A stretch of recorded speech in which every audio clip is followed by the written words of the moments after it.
And here to get the good times rolling are the hosts of The Big Spin, Jeff Edwards and Michael Suarez. Hi, Michael. Nice to see you. Thanks a lot. Welcome to The Big Spin. Yes, the week has gone by in record time. Sometimes you'd never believe the way the Wheel of Fortune can turn and incredible things happen. Here, for instance, in the studio, where they do the California lottery and make somebody very rich once a week.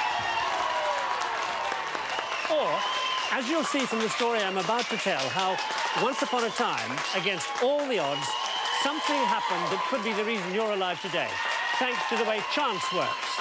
Or, as they say here, thanks to The Big Spin.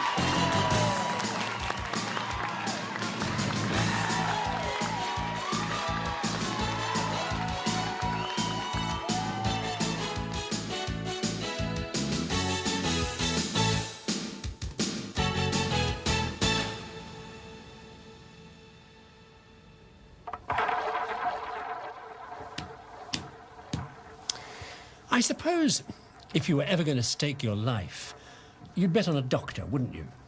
I mean, when the chips are down, nothing matters more than your health, does it? Nothing to gamble with, is it? Funnily enough, the greatest medical discovery of all time started in a casino. In World War I, converted to a British Army field hospital in France, which is ironic because if you had known how this medical thing was going to turn out, you would have never have bet on it in a million years. Because the odds against all the pieces falling together the way they did were 1,000 to 1. Still, that's history. Well, this next bit is.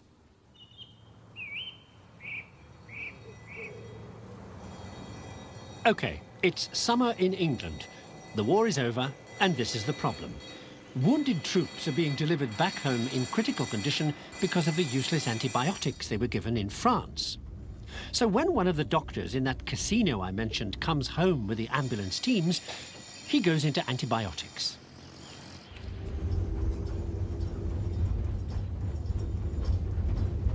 Now, this guy is famous for chaos.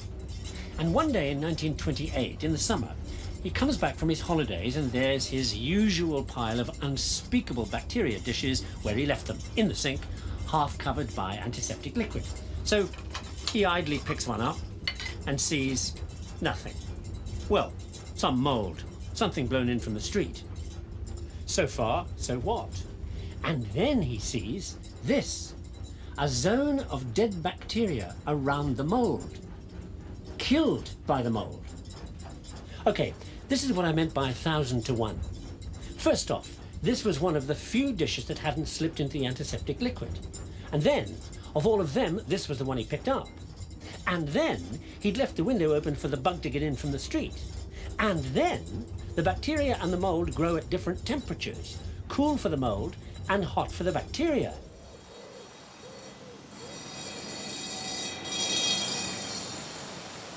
And that's exactly what the London weather did for the right number of days in the right sequence for this to happen. Without which emergencies would be emergencies. Because this is penicillin. All thanks to Alexander Fleming's untidiness.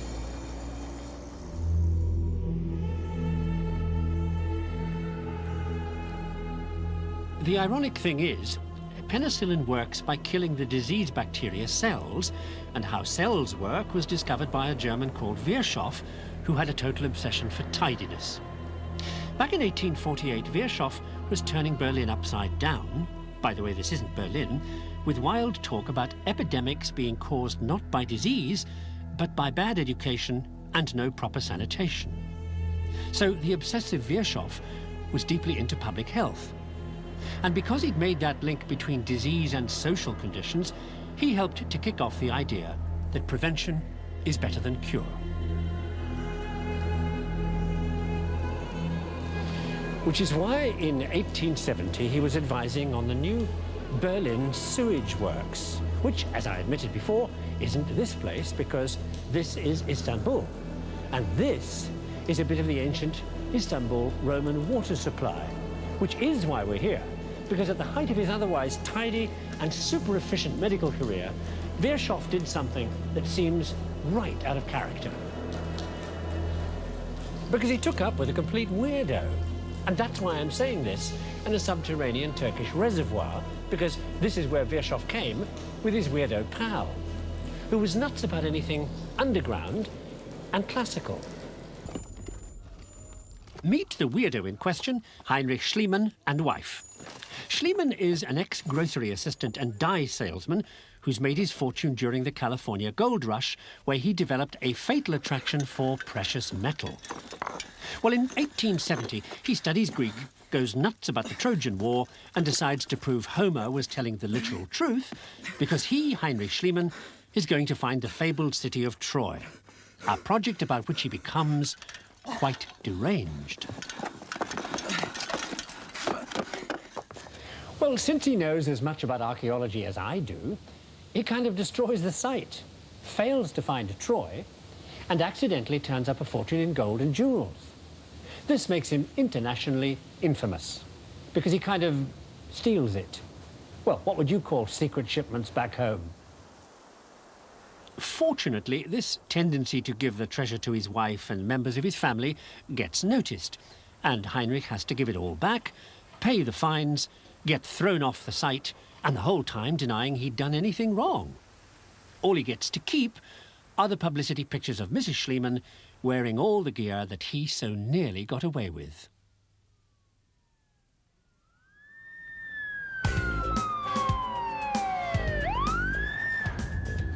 Which is why we find ourselves in this police car, heading back to the station with what I believe is described as the alleged perp.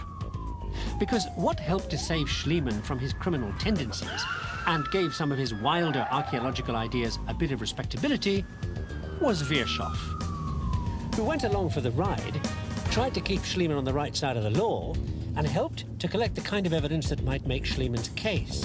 Because Virchow was also an expert witness in the hot new science of anthropology and the history of human development.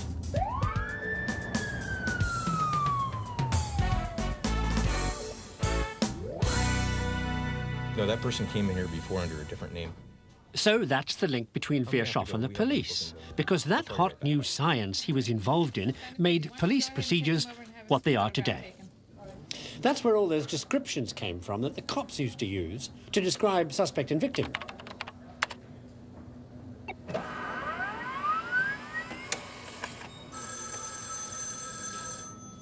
Still do in some places. All this business of classifying people started with anthropology back around 1780 with a German called Blumenbach, another freak for putting things in order. In his case, only the physical characteristics of the entire human race. Mr. Doe, what is your date of birth? 129.65. Your height? 5'10". And your weight? 185. To be fair to Blumenbach, it was about time somebody did the job, because back in the 18th century, people believed the kind of stuff that these days only policemen hear in the middle of the night from hallucinating drunks. That there were people with eyes in their shoulders, or no heads, or backward-pointing feet. That stuff. Okay. Does he have any medical problems? He's been cleared. Well, Blumenbach pretty well proved that anybody who thought that way was, how shall I put this, out of their skull. Okay, great, thanks. Yeah.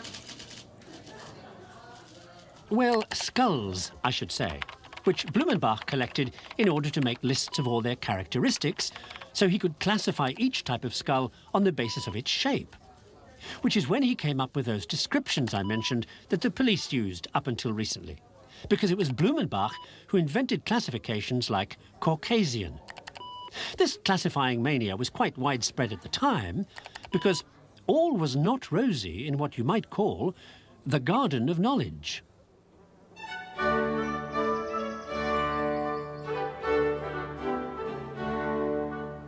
What you're looking at is where all that classification stuff started, in 17th century English horticulture, where, in spite of appearances, things were, to put it mildly, panic-stricken.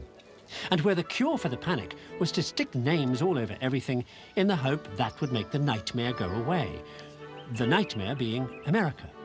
Because nobody had the faintest idea what to do with the hundreds of new American species being discovered by settlers all the way from the top of Canada to the bottom of Peru.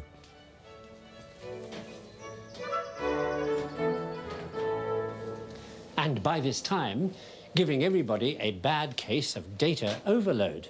I mean, if you've never seen one of these things before, what do you file it under? Pine tree? Apple?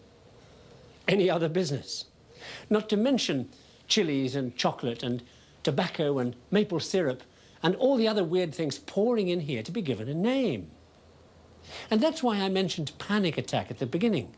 Because in the face of new and unknown species by the zillion, all they knew was they didn't know.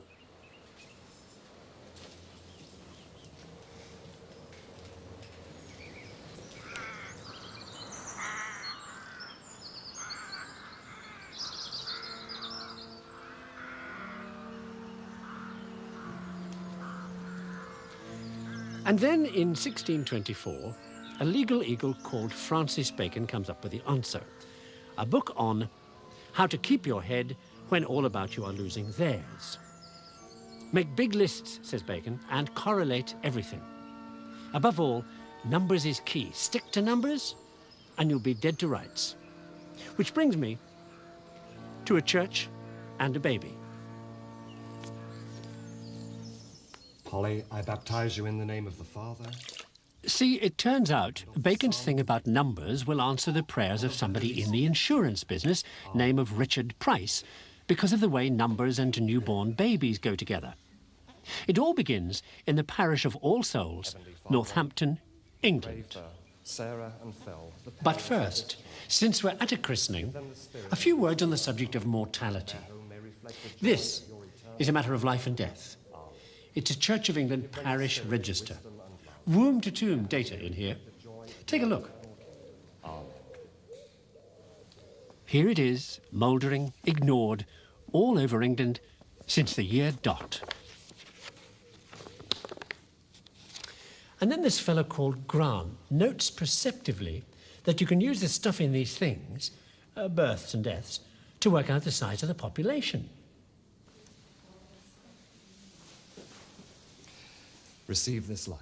Which is something people suddenly care about because little babies grow up to become taxpayers, and Grant's data now make it possible for a government to do some expectable revenue planning.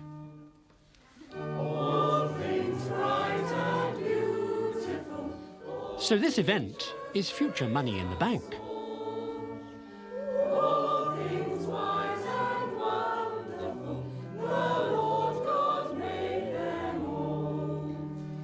These life and death figures in here are just what the new 18th century insurance companies need, because your premium is based on life expectancy, right?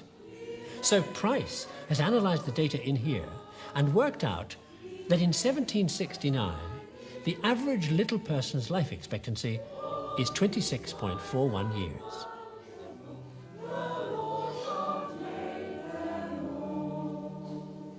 Not much, eh?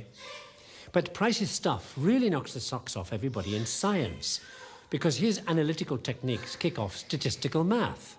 Just what you need if you're a scientist. And running away to America.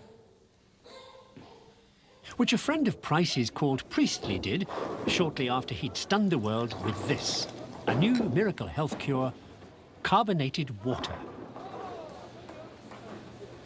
One evening in 1803, Priestley went to Yale for dinner, where he met, and charmed the pants off, a nervous young professor of chemistry called Benjamin Silliman, who figures in this tale because he had hypochondria, nervous disorder, vertigo, lethargy, and anything else he could imagine.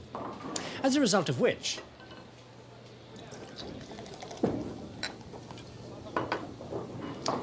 he was to bring new meaning to the life of the American teenager.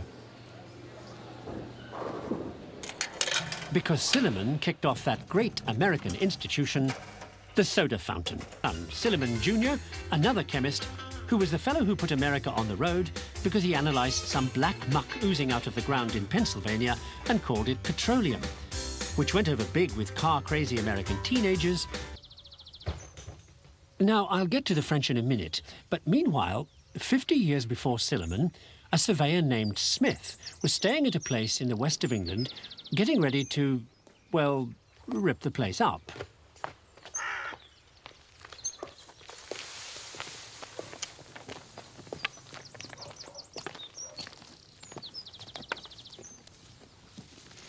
See, at the time, half of England looked like a building site because the country was in the grip of a canal digging craze. That's why Smith was here. The problem was, the roads were so bad they were slowing down the Industrial Revolution, and canals would be quicker and cheaper. When Smith's survey got into the geology of the place, he noticed you could identify strata because they always had the same fossils, thus inspiring a boring Frenchman called d'Aubigny to discover a new fossil called Foraminifera, which turned up in so many places, it gave him an idea. To line up all 27 rock layers, which there appeared to be below the ground, in chronological order. Time zones, if you like. Obvious enough to you, I know, but back then, profoundly meaningful. You get a feel for the fanatically detailed nature of this man's intellectual convolutions when you realize he then took his 27 time zones and placed every known fossil in one or other zone. That's 18,000 species of fossil, one at a time. Imagine what his dinner table conversation must have been like.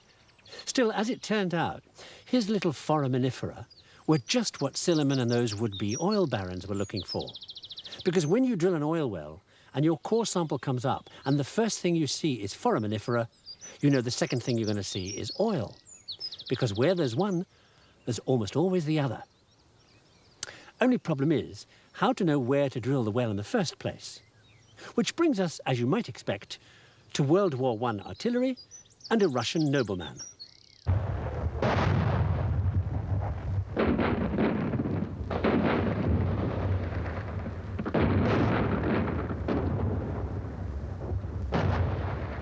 Welcome to life in the trenches. Mud and shells mostly. Well, shells mostly. So if you could target their guns and knock them out, you might stay alive. So that Russian aristo I mentioned, Boris Golitsyn, finds a great way to pinpoint a gun from the vibrations it makes through the earth, with a new trick, using electricity to record the shakes. You know how you generate electricity by moving a magnetic field inside a copper coil? Well, here's an approximation of what happens next. Boris hangs a small magnet on a pendulum inside a coil. If the earth shakes for any reason, like artillery firing, the pendulum rocks, the magnet swings, and that causes a varying current in the coil. Use that varying current to shake a pen on a roll of paper, and you get a trace that shows you the direction and distance of the guns. And you can do the same trick for oil. Once you know how shock waves travel through the ground, after they've bounced off the kind of rocks you know contain oil, and once you've used explosive to cause the shock wave in the first place. Sometimes, as in the case of this trace, nature provides her own shock waves. When this has the ring of fire that runs all the way round the Pacific, from here in Java to here in California, where they live with chance, here in the Big Spin studio, or out on the San Andreas Fault, where those shock waves make themselves felt in a rather particular way.